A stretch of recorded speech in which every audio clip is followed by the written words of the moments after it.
Can you believe that it's been 2 years since the release of Titanfall 2? Back on October 28th, 2016, Respawn Entertainment dropped their sequel to the original Titanfall and brought with it one of my favorite shooters of the last decade. What you may not have known, though, is that Respawn, back in February of 2016, actually announced that a Titanfall TV series was in the works. However, with no information since then, it's likely this project never got off the ground and into orbit, if you know what I mean. Alright, enough with the puns, let's talk about the game 2 years later and those population stats.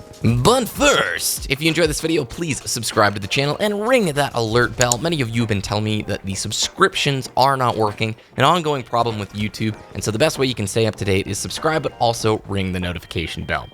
So let's talk population numbers, as that's the most pertinent question for most checking up on the game in 2018. I took these stats on October 23rd during peak afternoon playtime hours. On Xbox One, there was 4,778 players, PlayStation 4, 1,912, and on PC, 811.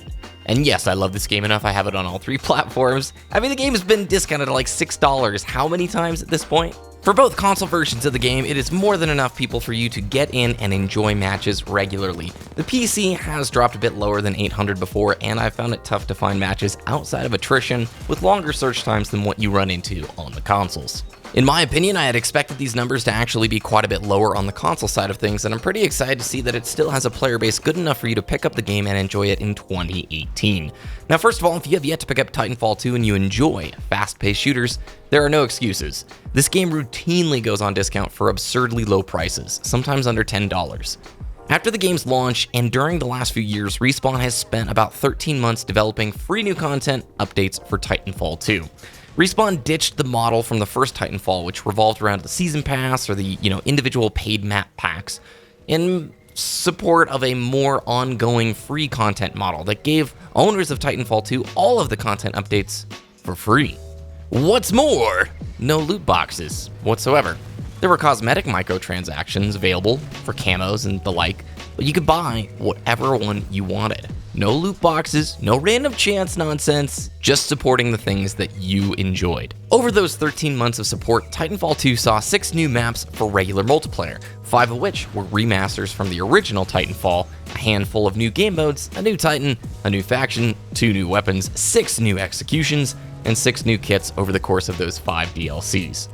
8 non-regular multiplayer maps were added, 1 for the Coliseum mode and 6 for the live fire game mode. Each update brought with it a lot of tuning changes to the sandbox and balance passes that kept the dominant meta rotating. Also, the return of the Frontier Defense game mode, which supported 8 maps in total. This was like a horde survival-ish mode, but it came with Titans. Now, as of 2018, all of the staff at Respawn have transitioned to working on the next Titanfall game. So then, I hopped back in for some Titanfall 2 action to celebrate 2 years with one of my favorite FPSs of the last decade, and I decided to play on the Xbox One. I was actually really happy to see a decent player base still active. Got to about Gen 4 on the Xbox One and Gen 2 on the PC. Now, the PC version of the game always saw quite a bit lower population numbers than on the console counterparts. It is still playable in attrition, but it definitely has a lot longer search times and is not the optimal place to play the game if you're looking for the biggest amount of players. It's still an awesome experience. On PC, it's super fun, but consoles have had much healthier population numbers in the last few months than on the PC. Immediately, I remember why I loved this game so much. Respawn took the formula of Titanfall 1 and refined upon it instead of going back to the drawing board and completely overhauling or starting over. Really, this reminds me of exactly the type of FPS game that I enjoy. Just pure hop in, hop out fun, generous unlock rates for weapons and gear that keep you playing with new setups and experimenting constantly. The map designs emphasized games that are extremely open with this crazy fun movement system that makes traversals very engaging. And finally, the Titan combat makes the sandbox never really feel stale, as you truly are like a badass futuristic mech pilot, jumping in and out off walls into the mech, shooting things, explosions. It's rad. Pair this with a genuinely fun, yet short, campaign that had some creative and fun platforming sections, and you have still a game in 2018 that I think emanates a good time. It's a shame that Titanfall 2 got such a rotten release date, overshadowed by EA's emphasis on Battlefield marketing. It was pretty rough, the little slot Titanfall 2 had. But honestly, I don't think that matters that much. Over the years, the folks and friends that I've had the chance to play Titanfall 2 with enjoy the game regardless of if there's like 50,000 people playing or just the 5,000 remaining. And honestly, I should play Titanfall 2 more than I do. Maybe the reason is not a lot of my friends ended up picking up the game. Really, I think that bad release date and the overshadowed marketing let down what a quality and cool and fun title this was. So, Zampella ended up selling Respawn to EA. I don't know how that whole thing worked out, but EA does own Respawn, and I am scared out of my mind about the future of Titanfall 3.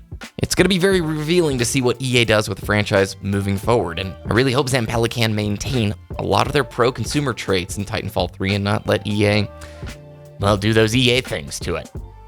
So then, are any of you still playing Titanfall 2? Have you ever had the chance to play it? If so, what's your story? I want to hear about it. Drop those comments down below. If you see Titanfall 2 on sale, as it regularly does go on sale, it's a very worthwhile pickup still on the console. On the PC, you're going to have to weigh the pros and the cons because it can take a bit longer to find those matches. The game definitely isn't as big as it was a year ago, but it's still an FPS worth supporting and celebrating. Thanks for watching. If you enjoyed the video, please thumbs it up. Follow me over on Twitter at BBKDRAGOON. I love talking with you guys there. Subscribe for more, and we'll check in with you next time.